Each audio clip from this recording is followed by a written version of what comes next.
Hey guys, and welcome to episode 7 of our weekly Super Smash Bros. Ultimate News Roundup, which means there's only 19 weeks left to go until the game's out. As usual, we're joined by Ash and John, but no Derek this time, to go over all the updates on the Smash Bros. Blog and elsewhere from the past week. So let's get right to it. And that starts off with day 1 on Sunday, where we get a character overview trailer for the Mii Fighters, with a new description that reads, "You can choose from the 3 types of Mii Fighter and select from a set of 3 specials for each type. You can also choose one of 12 voice options." Now, I think the key part of that is the fact that it says choose from a set of 3 specials for each type, which is quite a bit different than how they described the fighter in Smash Bros. On Wii U and 3DS, in which they stated you could choose 4 special moves from 12 different options. So this sounds like, rather than being able to mix and match all the different specials for 36 different combinations in total, that you're instead limited to choosing among 3 different preset configurations. Which would be a pretty big change to how the Mii Fighters work, more standardizing their moveset, while still giving you some room for customization. But this isn't entirely unexpected, because Bill pretty much hinted at this in our interview with him and Nate at E3, where he strongly suggested that Palutena no longer had a custom moveset at all. Ash, do you think the custom moves are in fact removed, and what are your thoughts on this? I kind of think they might be gone. I mean, I don't really see why they would bring them back unless they're just going to bring them back wholesale, and I don't feel like they were popular enough in Smash 4 for them to do that. So I am thinking that maybe, though, the 3 sets of 3 special moves for each type of Mii Fighter, they could just be based on the Mii Fighter's custom moves from Smash 4. So they might be returning in that sense, I guess. But yeah, I mean, I think that for Mii Fighters we'll get this, and they may be based on the Mii Fighter options from Smash 4, but I don't feel like custom specials are coming back in a grand sense, and I don't see really that there's any reason that they would. Yeah, custom moves are the kind of thing that I played around with once and then never really touched again. So I'm not devastated at, that they may not be included again, but you know, it's kind of cool that Mii Fighters may be kind of carrying on that legacy in a way. But then again, in the Direct, they said they were working on getting these guys playable online, because they weren't playable online in Smash 4. So I wonder if they're just sort of trying to balance out all these special moves to make sure that none of them really overpower the others. Because I didn't really play as Mii Fighters all that much, but I had some friends who did, and their characters were always just way too powerful, like way too over the top. So if they're even going to be viable in the online scene, they're really going to have to balance out these custom moves. Right. Well, as I understand it, the reason they were not playable online wasn't because of, like, balance issues, but because they were worried about people making offensive Miis, like, you know, Hitler Miis and whatever, you know, just like... Well, I guess Hitler wouldn't be all that offensive since you get to beat him up, but, you know, I feel like that was the main reason, though, that they didn't want people making Miis that would offend people and having kids run into that online. So I don't know if it was balance issues, necessarily. That's true, but then you have other games like Mario Kart 8 Deluxe, which does have Miis in, so I wonder, like, where does that really land?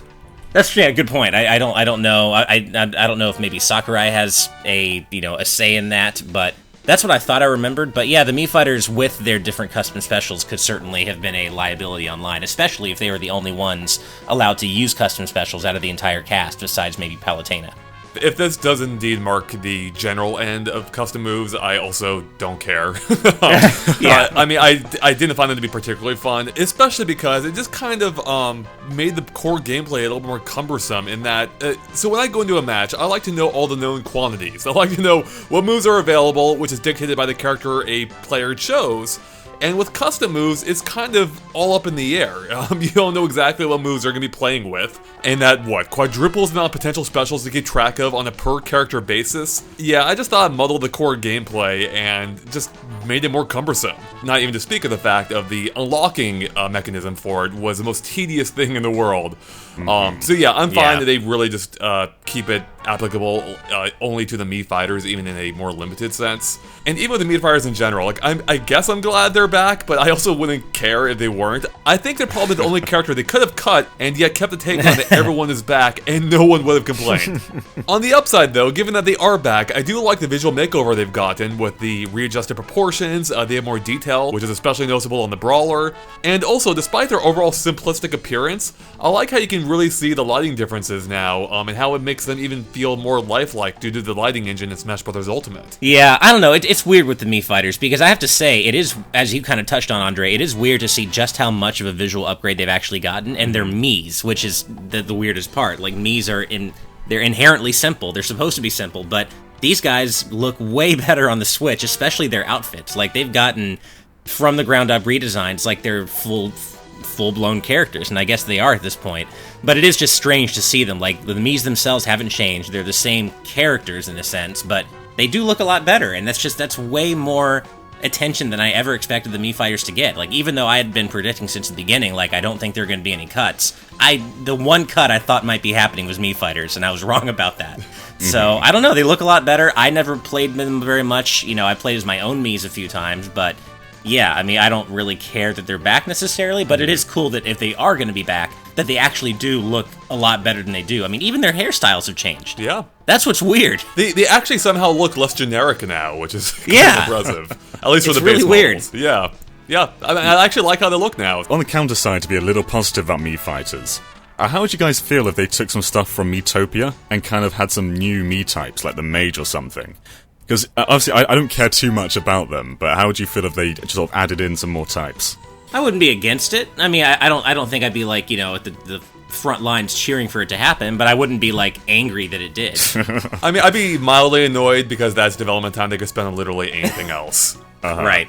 I will say, though, that the Mii Fighters do model a potential, I guess, like, overall model they could use if they wanted to deepen the complexity of Smash. Like, as you were talking about their custom specials, Andre, I was thinking kind of like Street Fighter Alpha 3 and their ism system. You have like 3 different isms you can use for each character. And if they wanted to deepen Smash's complexity, they could do sets of special moves for each character that are designed to be with one another. So you can't, you know, they're not like custom specials where you choose what you want, but you choose from a set of 3 for each character. And that could deepen the complexity of each character's options while, you know, keeping the cast the same. So I don't know, just something I was thinking that would be one viable option if they wanted to give each character new special moves, but also avoid balance issues such that you can pair those special moves together however you want. Alright, let's go ahead and move on to day 2, being Monday, where we get a stage overview for the Great Plateau Tower. The description reads, "This is the tower everyone visits first in Legend of Zelda Breath of the Wild. The top part of the tower can be destroyed after taking damage, but will come back eventually.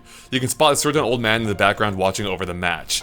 So, I love this stage. I love everything about it. I love that it's here. I love the setting for it. I love that the old man randomly flies in and out as he, as he wants, as he kind of does in the main game itself. And I like that it's interactive. I like that it can be destroyed throughout the match. Reminding me a little bit of some similar stages like Shadow Moses Island, for instance.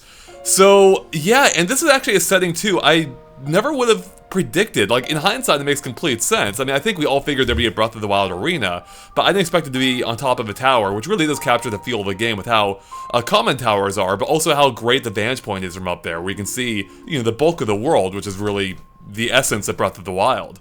So, what do you guys think about this stage? This is the kind of stage that I want to see on Boundary Break, because you can literally see absolutely everything in Hyrule. Like, you can see Death Mountain, you can see all of the mountains in the distance, you can see Hyrule Castle, and I'm just wondering, like, is absolutely everything there, or is it all kind of like a visual trick? Yeah, I would think it would have to be some kind of visual trick, but I'd love to see the same thing on Boundary Break. I think that would be a perfect fit. But I will say that for all the times I've played on this stage, I love that it's here, and I love that we have a Breath of the Wild stage, but I'm not finding the stage itself that fun yet. Maybe I need to play on it more, but the way the part of the tower that can be broken that comes back once it's broken, when it's there, it feels like it limits space too much. Like, I just feel like a lot of characters get caught underneath that little gap underneath the broken part, or the part that can break. Mm-hmm. And it kind of reminds me of Temple in a way, where you can get down into that little part of the stage where characters just keep rebounding off of walls. And that part's fun because the rest of the stage is so big and you can go where you want. But I don't know, I feel like with such a small stage and that happening in that little gap, it just felt like it was limiting space too much. But again, I've only played it probably, 5 times overall, maybe a few more. But I might just need to get used to it. It's funny you mentioned Temple, because it actually reminded me of another Zelda stage, so there seems to be a theme here, particularly the Smash 64's Hyrule Castle, where you had a little small tower on the right side, and you could similarly get people hung up in that area by, just beating on them against the ceiling. Yeah. So yeah, I don't know what's with Zelda in small spaces, but it does seem to be a running theme here. I guess I can see that being a potential annoyance. In my time with it at E3, I didn't mind it.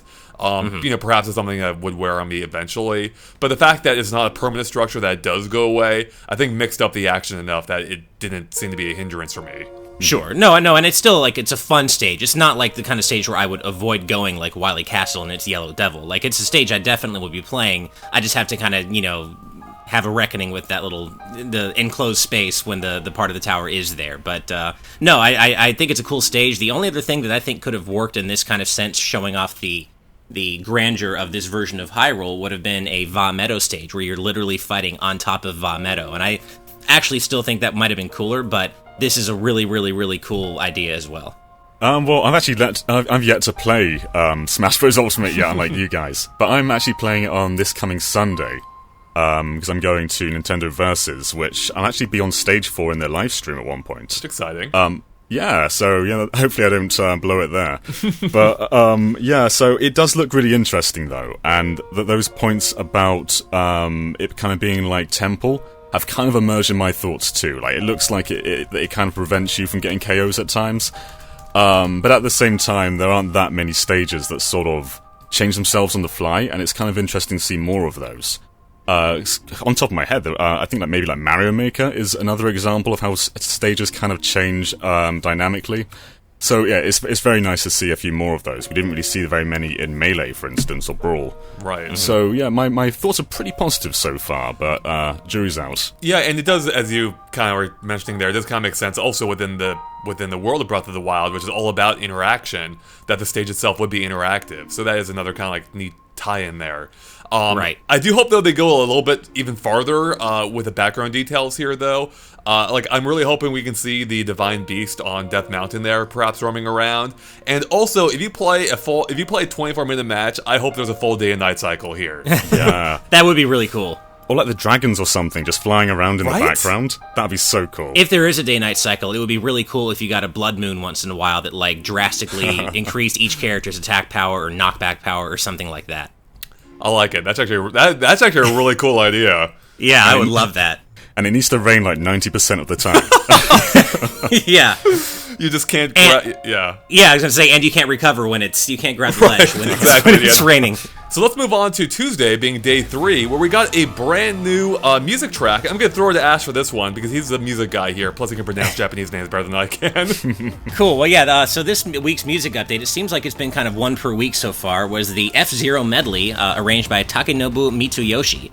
And this guy, he's a composer from Sega, actually, whose previous works have included things like Virtua Fighter 2, Outrunners, Fighters Megamix, the Shenmue series, Sonic the Fighters, and more. So it's really cool to see a Sega composer specifically being brought in for F-Zero because of the connection between those two in the past, having with Sega having developed F-Zero GX. So yeah, I what do you guys think? I listened to it. It definitely gives me that Burning Rangers vibe, which is appropriate considering Mitsuyoshi did that game as well. And I like it, but it's not quite doing it for me yet. I got to keep listening to it, but it's not quite getting there for me quite yet. Yeah, I mean, I love how it begins. I love how it references Death Wind followed by Fire Field, both two tracks that I don't think we've heard maybe any remixes of in Smash at all.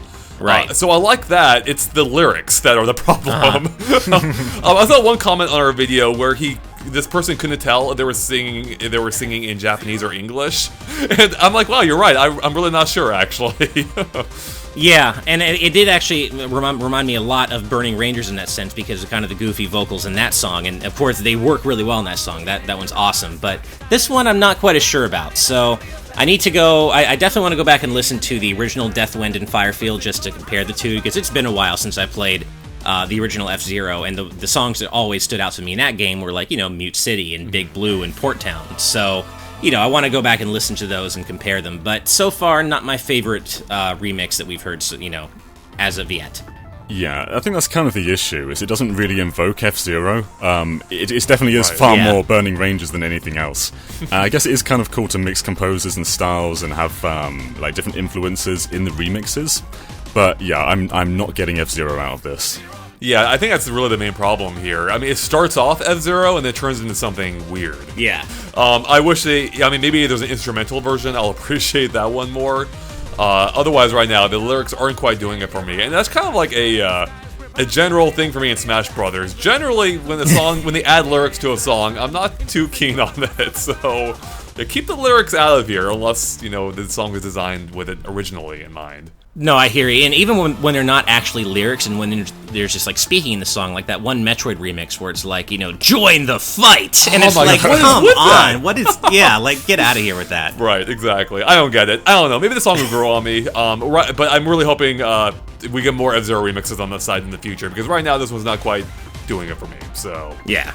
Although, as you mentioned, Ash, this is keeping up the weekly trend so far of at least one song a week. So it gives us something to look forward to every week, and I like that. And it seems to be always on Wednesdays too. It is. They're consistent. Yeah. All right. Or well, Tuesday. Yeah, I guess Tuesday in this case. Yeah. So close enough to Wednesday, right? Yeah. Let's go ahead and move on to another update for today, being Tuesday, or for the day being Tuesday, which is a stage overview of Princess Peach's castle. The description reads, a returning stage from Super Smash Bros. Melee. Watch out for Bonsai Bill to come flying out of nowhere and explode. There are also red, yellow, and green switches you can press to make exclamation blocks appear. Try hitting them to get items. Also, just as a quick funny note, there is a typo in this description where they capitalize the L in blocks as well as a B. Yeah, it's a little bit odd. But otherwise, I'm so glad the stage is back, which is weird because I never found it to be it definitely wasn't my favorite stage in Smash Bros. Melee. It's certainly not to play because the central tower divides the stage essentially into two halves. And I never, like, truly loved how that played, but I always loved how the stage looked and sounded. So for those reasons alone, I'm glad it's back, particularly with how they've upgraded in Smash Bros. Ultimate, where it just looks fantastic now. Yeah, no, I actually, your summation of that stage works for me perfectly. Like, I'm glad it's here. I've always liked it musically and visually, but gameplay-wise, I don't dislike it, but it's never been my favorite one to play on. But it really, visually, it looks so much better. It's crazy how much better than Melee it looks. And yeah, it's just nice to see it back alongside other returning Melee stages like Congo Falls, which also really, really look so much better. So it is great to see it here again. I'll be happy to play on it again, even if it still isn't my favorite necessarily. And I can't stop looking at the background now. Like the mountains and the water looks so much better, and there's so many more trees on the hills in the background than there used to be. It really looks like they just took a segment from Breath of the Wild's world and plugged it in here. Yeah. It really does. Yeah, it kind of does. Peach must have a lot of landscaping done, because every time we see her castle, the land around it is completely different. There's no such water there in Mario Odyssey, and I just love how the whatever's around Peach's castle is just completely based on the needs of the game that you see it in. Oh, absolutely. Completely. They don't care. Yeah. I do like that it does still have the waterfall, or a waterfall at least, in a slightly different location than it was in Mario 64, but as long as there's a waterfall somewhere, I'm happy with that, so... Yeah. Well, one thing I would have liked, which is kind of pulled from Melee's adventure mode, is to have kind of like golf course and things in the background. Like, just have all these references to other Mario titles. Oh, that would... Man! Why did you just have to go and ruin the stage now, John? Because that's a really great idea. Yeah, that really is. Well, let's go ahead and move on to Wednesday, being day 4. We get a character overview for R.O.B. The description reads, he has 2 powerful projectiles, Robo Beam and Gyro, along with a very effective recovery. The one-player color in the North American version of this game is a light gray, and the 2-player version is red and white, but this is reversed in the Japanese version, because of course the Japanese R.O.B. was an alternate set of colors. So that's just a really cool detail that they really didn't have to do, to even just reverse it based on region, but it's there and I love it. And speaking of details, they've actually augmented R.O.B. with a new one, which, even though it may not be canon, it seems to be useful for gameplay purposes, because there's now a meter along the side of him that shows how much gas he has left in the tank, basically, and how much he can fly around during his recovery. Right, but it's still quite a small gauge though, so I wonder how well you can actually see it. See, it's not like other characters where they have like a gauge next to their icon, like Little Mac or something. So it's just something you're going to have to like really look closely to see. Yeah, I don't know how practically useful it'll be during gameplay, but it seems like one of those really cool details that'll be great for screenshots and things like that. Because it really is it's only something that you see, I think, when the camera's really close up in on R.O.B. So, yeah, but other than that, I mean, it is a really cool detail, and I really do love the bit about the colors being switched depending on region. That is so a Sakurai thing, and it's just it's a really cool detail. And actually, we don't always talk about the Japanese specific site updates, but I did list it this time because I thought it was pretty cool that for the Japanese memory post for R.O.B., apparently that blog update was done 33 years ago to the day that R.O.B. went on sale for the Famicom, which is really cool. Like that that's pretty cool. Sakurai and or the blog team decided to have Rob's character overview trailer go up literally 33 years after Rob's original release. Like, that's a pretty cool detail. Yeah, I mean, well, Smash Brothers is all about the smaller details, right? Exactly. Right. And and everything else for Rob, I mean, for being the second coolest robot in the game with 2 robots, it's, he's all right. Yeah, he has more personality, though, at least. How dare you? How dare you? Speaking of that, actually, one detail I kind of like is in both Brawl and Smash 4, Rob kind of looks like a metal robot, like an actual robot. Whereas in Smash Ultimate, he kind of looks more plasticky and more like a toy, which obviously he is a toy. So yeah, that just works really well for the character. Yeah, he has more of like a matte finish now, right? Right, and even his like eyes look a bit more like a hard plastic rather than like a reflective surface. So that's kind of cool too. I mean, when you see them side by side, like, Rob really does look a lot better. Like, the texturing, like you said, it really does make him look like that kind of hard plastic that was so ubiquitous in that era of, video game hardware. So it really, at first glance, it doesn't look like he's been changed all that much, but when you really look at them side by side, Rob has been improved a great deal. Well, speaking of which, too, it seems one of his moves has been buffed, because if you perform his down throw now, not only does it drill the opponent into the ground, they actually end up being buried now, giving you even more time to lay into them. So that seems like that'll be pretty useful if you're a Rob main. It's definitely. That kind of reminds me of specials like, I think Villagers, is it Down Smash, which I think that also buries. It's his shovel. He digs a little hole. And then I also think, who was it? Wii Fit Trainer's Forward Smash, I think, does that as well, or one of her smashes does, I think. Okay, well, let's go ahead and move on to Day 5, being Thursday, where we get another character overview trailer, this time for Captain Falcon, but in exchange, he's frequently left open. Being able to successfully land his neutral special, Falcon Punch, can greatly influence a battle in multiplayer matches. And that really is almost an understatement still, because it can really make or break the match. So yeah, Captain Falcon's back. He seems to behave, as far as I can tell, pretty much as he always has, but he's looking sharp now. He's looking even sharper than he normally has. He has a few new details, I think, in his outfit. And his when he performs a Falcon Punch, the lighting effect now, or the just a general look of the Falcon itself, the fiery Falcon, just looks fantastic. So Captain Falcon has always been one of my favorite characters. He used to be my main, going back to Smash 64 before I switched over to Pikachu. So I've always had a soft spot for him, and I can't wait to play even more of him in Ultimate. I have one very important question though. Does he still have his butt?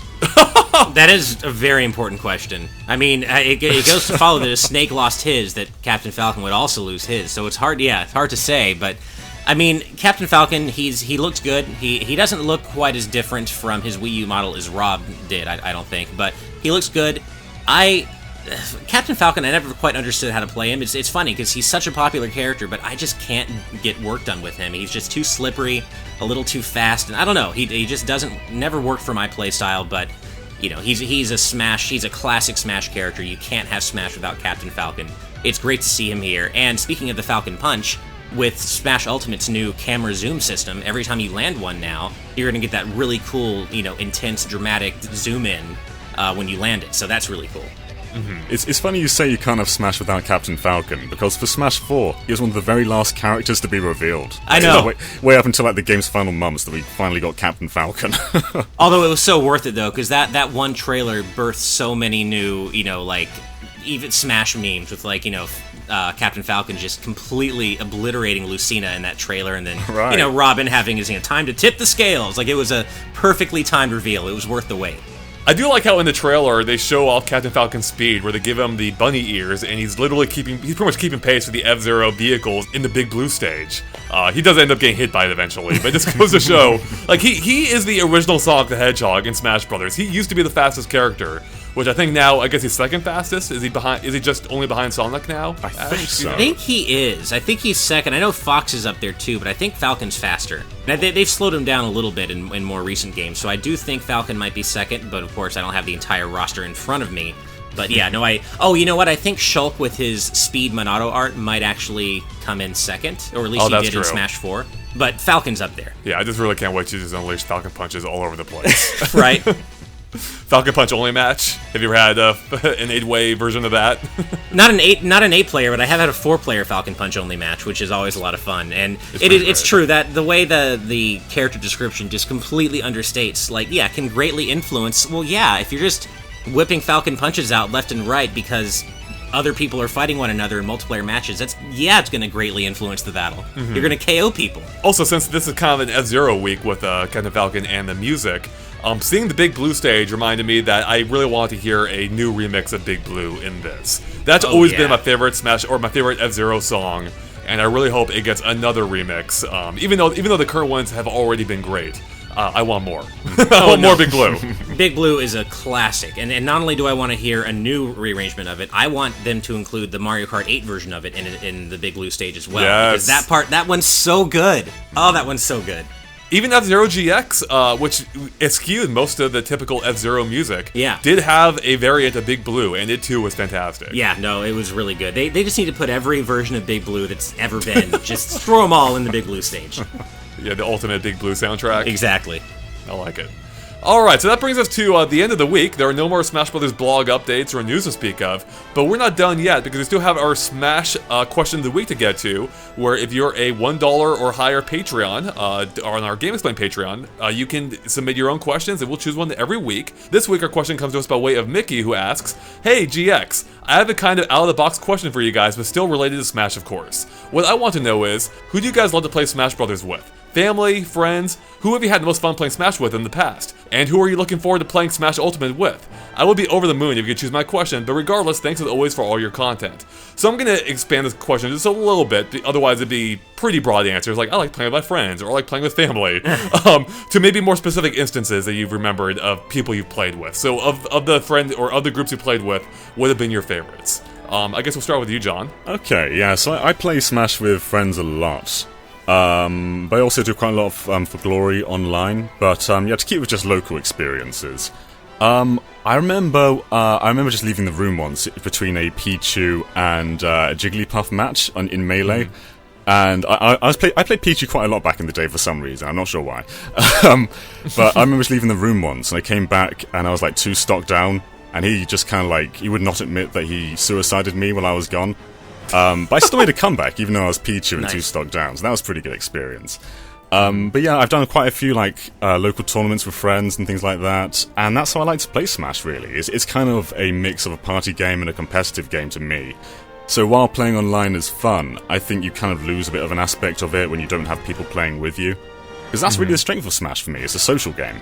Yeah, I completely agree. I mean, to me, it's kind of a mix between a party and a competitive game. I'll switch up the rules depending on who I'm playing with and the setting in which I'm playing. And I mostly play with friends, and I have different friends who have different preferences. Like, I have those friends who are like, only Omega stages, no items, and I'll play that way with them. But typically, I like to play with some items on, and I would say the greater majority of my friends are cool having some items on, playing on all stages, which is, at the end of the day, kind of how I like to play, and that's kind of why I don't, I'll play in local tournaments, and I've helped organize a couple of local tournaments, and that's kind of how I like to play. I've dabbled in For Glory online, and I still go back to it sometimes, but it's just not fun playing 1v1 with nobody else in the room and items off and only Omega stages. With borderline horrible lag. With borderline horrible lag, exactly. It's just not the way I prefer to play Smash, and to me, it's a fighting game, it's a party game, but it's also a celebration of video games, and you lose a lot of that when you turn everything off, and that's just not how I like to play Smash. So,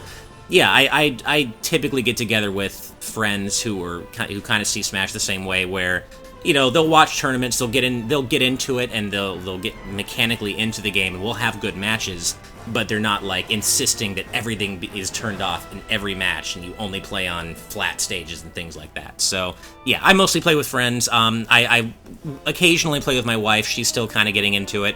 Not quite sure how much she loves it yet, but yeah, no, I love playing Smash with friends. It's one of my very favorite video game related anythings to do, really. And when you have the right crowd of people in the same room playing Smash, there's really nothing else like it in all of video games, if you have the right people.